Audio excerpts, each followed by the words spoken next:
When my wife invited me to her company's annual work party, I honestly wasn't too excited. Office gatherings never really interested me, but she insisted it was important to her, so I went along. The venue was a fancy hall, full of people in suits, dresses, and polite conversations. I stayed close to her, smiling and shaking hands with her colleagues.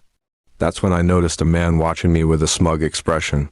He was tall, loud, and carried himself like he owned the place. My wife whispered that he was one of her coworkers, known for being arrogant. From the very start, this guy made it his mission to test me. He shook my hand with extra force, as if it were a contest, smirking when I didn't react. I brushed it off, not wanting to make a scene. Throughout the evening, though, he kept finding ways to challenge me. Little remarks about how some people just tag along because their spouse works here, or how I probably don't know how the corporate world works. His tone dripped with condescension, and I could feel other coworkers shifting uncomfortably. At first, I ignored him. I didn't want to embarrass my wife in front of her colleagues, but he kept pushing. He challenged me to a game of darts at the event's bar area, acting like it was all in good fun. Let's see if you've got any skill, or if you're just here to smile and drink, he said loud enough for people to hear. My wife looked at me nervously, but I smiled at her and agreed. If he wanted to play, I would play. We started the game, and right away he made a big show of his turn. He landed some decent shots and strutted around like he had already won. People gathered to watch, whispering and chuckling at his arrogance. When it was my turn, I calmly picked up the darts, focused, and hit 3 near-perfect shots in a row. The crowd let out a surprised cheer. His smirk faded just slightly, but he doubled down, pretending it was just luck. He kept talking, mocking me between turns. But the more he talked, the more focused I became.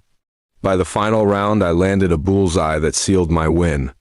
The crowd erupted, clapping and laughing while his face turned red.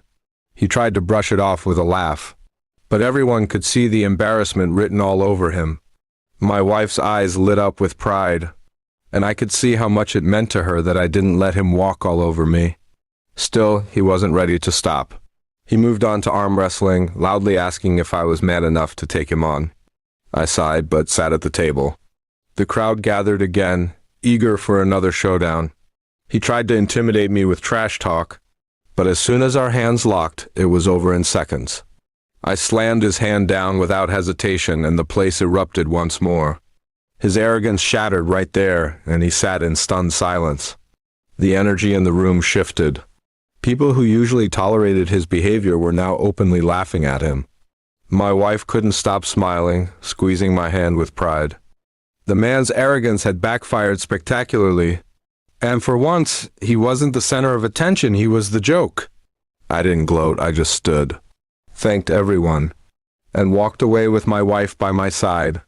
Later that night, as the party wound down, I overheard some of his colleagues whispering about how satisfying it was to see him finally put in his place. Apparently, he had been making people uncomfortable for years, always acting like he was better than everyone else. They were thrilled someone finally stood up to him.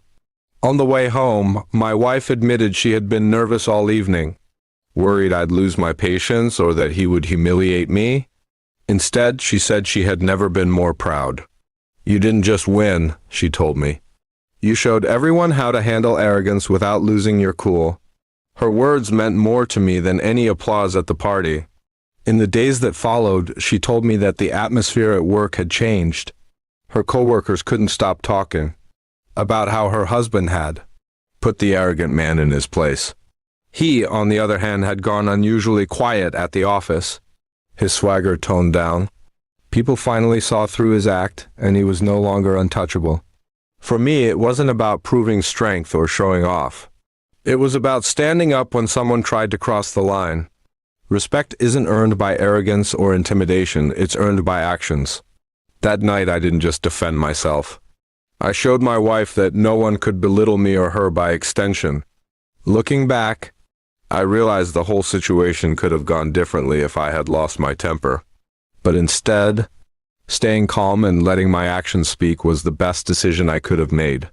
My wife and I left the party stronger than ever, while her arrogant coworker was left with nothing but regret. In the end, the man who thought he could humiliate me ended up humiliating himself.